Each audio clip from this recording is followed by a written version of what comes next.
नमस्कार दोस्तों, मेरा नाम अंकित पाल। आज बात करेंगे फ़ीवर के बारे में। कि फ़ीवर क्या है और फ़ीवर क्यों आता है और कब आता है। बात करें फ़ीवर के बारे में तो फ़ीवर एक साइन है, ना कि सिम्टम्स। यानी कि जब भी पेशेंट हमारे पास आएगा तो बोलता है डॉक्टर साहब हमें बुखार आ गया, या मेरे बॉडी में दर्द हो रहा है, या हरारत जैसा महसूस हो रहा है, तो उसको फ़ीवर तब तक नहीं आएगा जब तक कि हम उसे बता ना दें। यानी कि जब तक हम उसे थर्मामीटर से चेक करके ये बता ना दें कि आपको फ़ीवर है। क्योंकि फ़ीवर एक साइन है, ये सिम्पटम नहीं है। इस वजह से एक जनरल प्रैक्टिशनर एब्जॉर्ब कर पाता है या जान पाता है कि पेशेंट को बुखार है। अब बात करें बुखार के बारे में तो बुखार क्या चीज़ है, ये बुखार क्यों आता है, और ये बुखार कब हम पेशेंट को बता सकते हैं कि कितने टेम्परेचर पे पेशेंट को बुखार है। तो बात करेंगे डेफिनेशन की। तो coming on to the definition of fever, अगर बात करें मॉर्निंग के एएम टेम्परेचर की, तो किसी भी पेशेंट का टेम्परेचर, यानी कि एएम टेम्परेचर की बात करें तो किसी भी पेशेंट का टेम्परेचर जो एएम यानी कि सुबह 12 बजे से पहले का टेम्परेचर, वो 98.8 डिग्री फ़ारेनहाइट से कम हो या 98.8 डिग्री फ़ारेनहाइट तक हो, तो वो बॉडी का नॉर्मल टेम्परेचर होता है। और अगर दोपहर के 12 बजे के बाद का टेम्परेचर जो देखें, वो 99.9 डिग्री फ़ारेनहाइट, अगर इससे टेम्परेचर ज़्यादा होता है तो हम कहेंगे फ़ीवर। क्योंकि हमारे बॉडी का टेम्परेचर वेरी करता है, यानी फ्लक्चुएट करता है। यानी कि सुबह मॉर्निंग एएम की बात करें, यानी सुबह 12 बजे के पहले की बात करें, तो बॉडी का temperature 98.8 degree Fahrenheit normal temperature है। और अगर दोपहर के बाद की बात करें तो वो नॉर्मल टेम्परेचर 99.9 डिग्री फ़ारेनहाइट, ये बॉडी का नॉर्मल टेम्परेचर है। यानी कि अगर दोपहर के बाद अगर पेशेंट मेरे पास आता है, या हम लोगों के पास आता है, या किसी भी डॉक्टर्स के पास आता है, तो अगर उसका बॉडी का टेम्परेचर 99.9 डिग्री फ़ारेनहाइट से ज़्यादा होता है, तो हम उसको ये नहीं कहेंगे कि आपको फ़ीवर है। अब बात करेंगे कि फ़ीवर यानी बॉडी का टेम्परेचर बढ़ क्यों जाता है, यानी हम लोग फ़ीवर कब कहते हैं।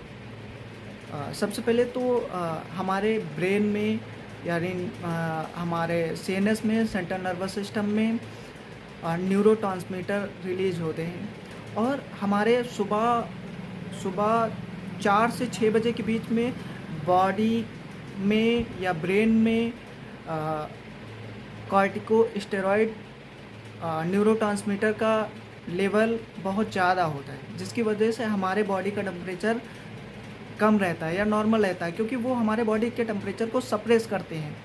और शाम के 4 बजे से 6 बजे के बीच में हमारे बॉडी में न्यूरोट्रांसमीटर का लेवल मिनिमम होता है, यानी कम से कम होता है, जिसकी वजह से हमारे बॉडी का टेम्परेचर बढ़ जाता है। बात करेंगे फ़ीवर और हाइपर पायरेक्सिया के बारे में। यानी हाइपर पायरेक्सिया का मतलब बहुत तेज़ बुखार, यानी कि बहुत तेज़ बुखार, हाइपर पायरेक्सिया। बात करें डेफिनेशन की तो हाइपर पायरेक्सिया का मतलब fever of more than 106.7.9 degree Fahrenheit is called hyper pyrexia. ऐसा रेयर केस में होता है कि हाँ, हमारी बॉडी का टेम्परेचर 106.7.9 डिग्री फ़ारेनहाइट बहुत रेयर केस में इतना ज़्यादा बुखार होता है। उसका रीज़न ये होता है कि हमारी बॉडी उसके लिए अवेयर नहीं होती है, यानी कि उसको पहले कभी फ़ीवर या इन्फेक्शन नहीं हुआ होता है, जिसकी वजह से इम्यून रिस्पॉन्सिबल नहीं होती है बॉडी। तो हाइपर पायरेक्सिया होने का एक और भी कारण है, यानी कि मोस्ट कॉज है सीएनएस हेमरेज या सीवियर इन्फेक्शन, यानी जब बहुत ज़्यादा इन्फेक्शन, ऐसी कंडीशन में हम पेशेंट को हाइपर पायरेक्सिया बोलेंगे। यानी कि जब भी हमारे पेशेंट का बॉडी का टेम्परेचर 96.5 डिग्री फ़ारेनहाइट से ज़्यादा हो, तब उसे हम हाइपर पायरेक्सिया बोलेंगे। बात करें मैकेनिज्म ऑफ फीवर की, यानी कि फ़ीवर क्या होता है और क्यों आता है फ़ीवर। तो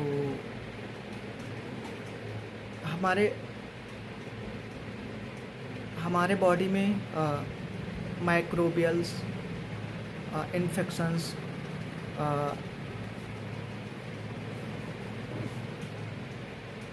हमारे chemical mediators, inflammatory mediators, immune responsible, ये सारे कॉज होते हैं फीवर के।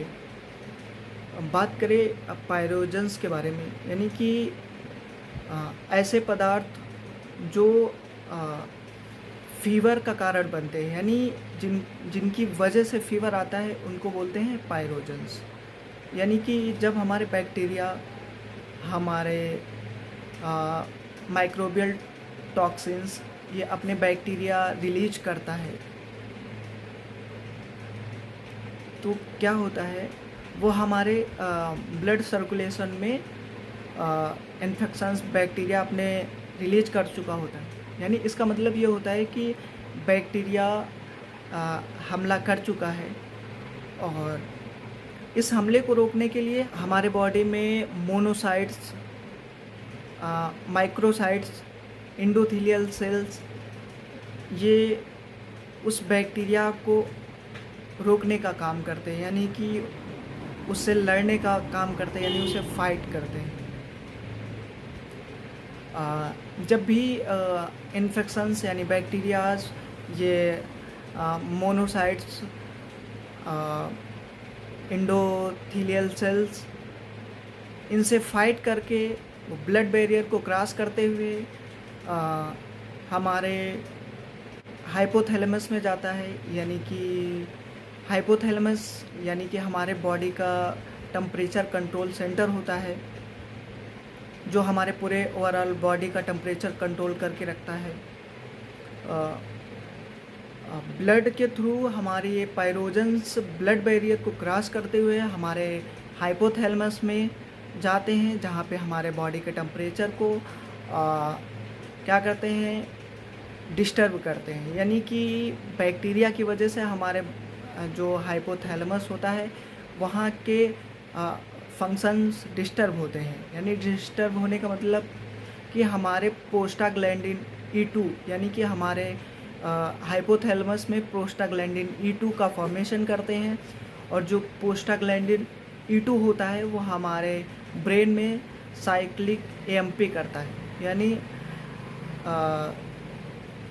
साइक्लिक AMP का मतलब एडिनोसिन मोनोफॉस्फेट, ये हमारे ब्रेन में साइक्लिक AMP होती है। ये साइक्लिक AMP जब भी हमारे बॉडी में होती है तो क्या होता है, सेट पॉइंट, यानी हमारे थर्मो रेगुलेटरी सेट पॉइंट को एलिवेट कर देते हैं। कौन एलिवेट कर देता है, यानी जो साइक्लिक AMP होती है, जिसके कारण जो हमारे प्रोस्टाग्लैंडिन E2 होता है वो डिस्टर्ब होता है, और वो डिस्टर्ब होता है तो प्रोस्टाग्लैंडिन E2 का फॉर्मेशन करता है।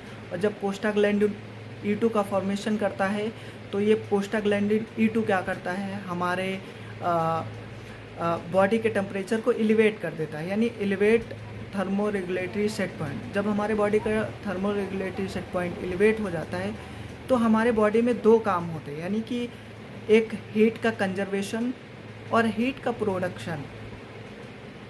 जब भी हमारे बॉडी का thermo regulatory set point elevate होता है तो क्या होता है कि यानी कि जैसे हमारे बॉडी का टेम्परेचर 98.8 डिग्री फ़ारेनहाइट पे सेट था और अब हमारा टेम्परेचर वो बढ़ के 102 डिग्री फ़ारेनहाइट पे सेट हो गया, यानी कि ब्रेन ने हमारे टेम्परेचर को बढ़ा दिया।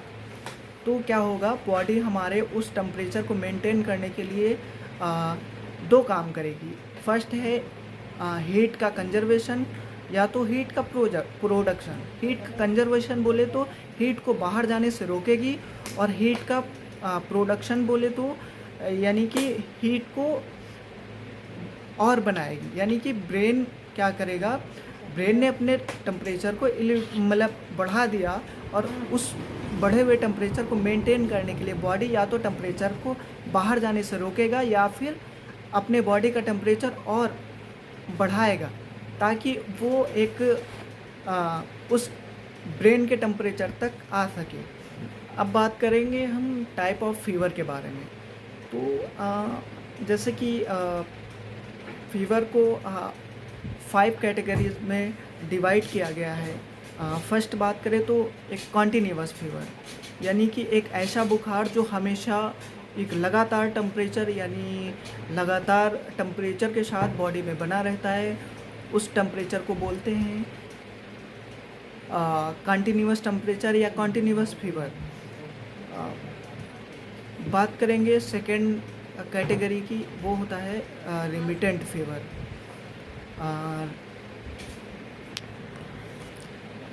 ये जो है रिमिटेंट फीवर में क्या होता है कि बॉडी का टेम्परेचर 102 डिग्री फ़ारेनहाइट या 101 या 102 डिग्री फ़ारेनहाइट तक बना रहेगा।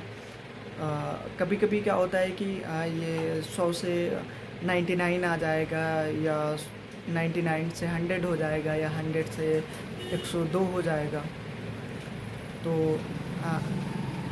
इतना यानी 2 डिग्री का फ्लक्चुएशन रहेगा तो हम उसको रिमिटेंट फीवर बोलेंगे। बात करेंगे तीसरे नंबर पे इंटरमिटेंट फीवर की।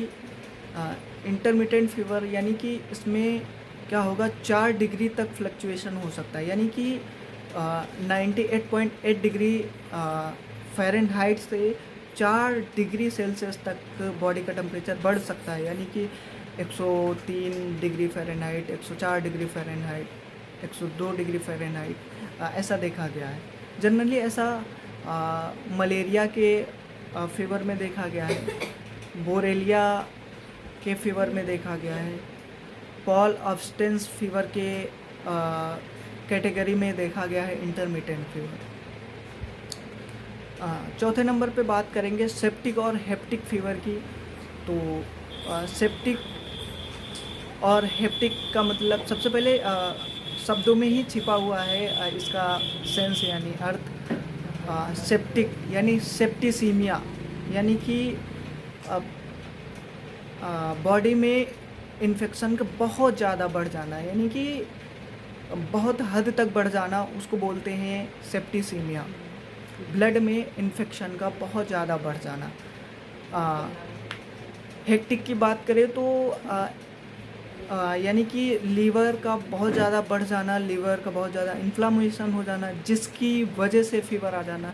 इसमें भी 104 डिग्री फ़ारेनहाइट से 105 डिग्री फ़ारेनहाइट तक ऐसा बुखार देखा गया है, जिसको बोलते हैं सेप्टिक और हेप्टिक फीवर।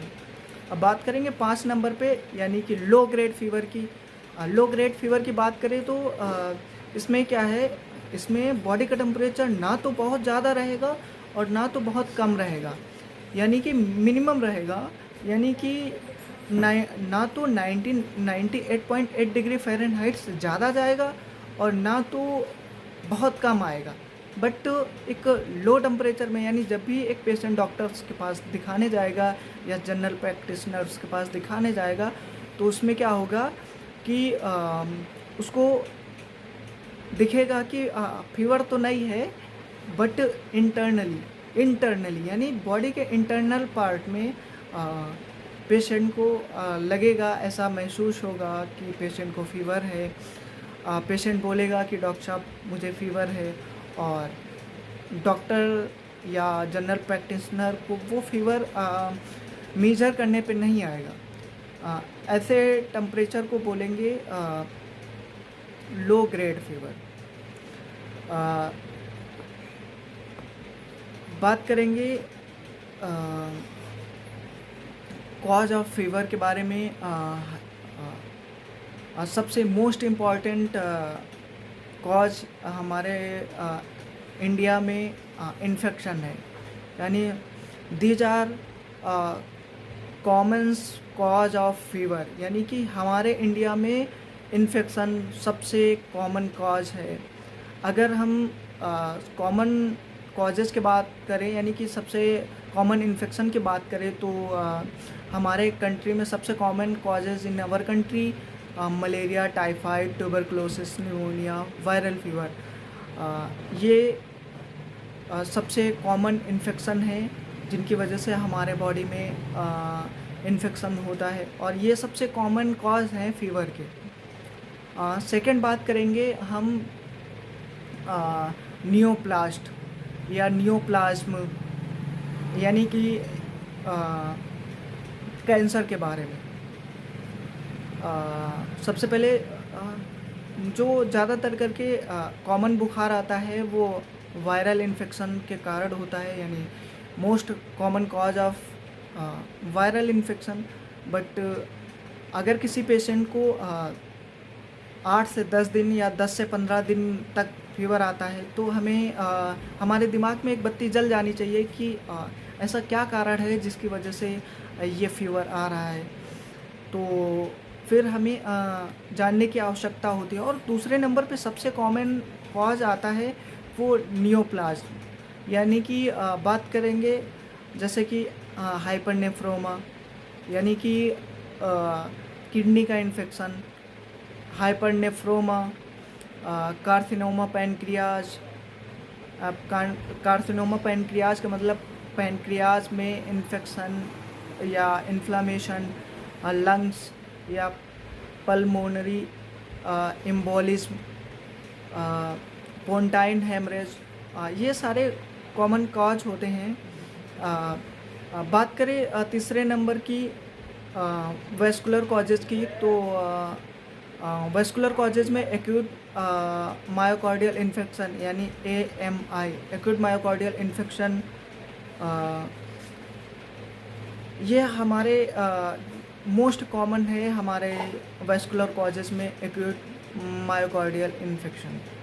बात करें चौथे नंबर पे ट्रॉमेटिक इंजरी, यानी कि क्रैश इंजरी, जब हम कभी हमारा एक चोट लगता है, यानी कि मसल फ्रैक्चर्स होती हैं जो इंटरनल इंजर्ड होती हैं, और वो क्या होती हैं कि वो हमारे इंटरनल सेल्स को डैमेज करती रहती हैं, जो एक इन्फेक्शन का कॉज करती हैं, जिसकी वजह से बुखार आ जाता है। तो एक traumatic injury most common cause है एक बुखार का। बाकी के कॉजेज़ के बारे में हम नेक्स्ट वीडियो में बात करेंगे।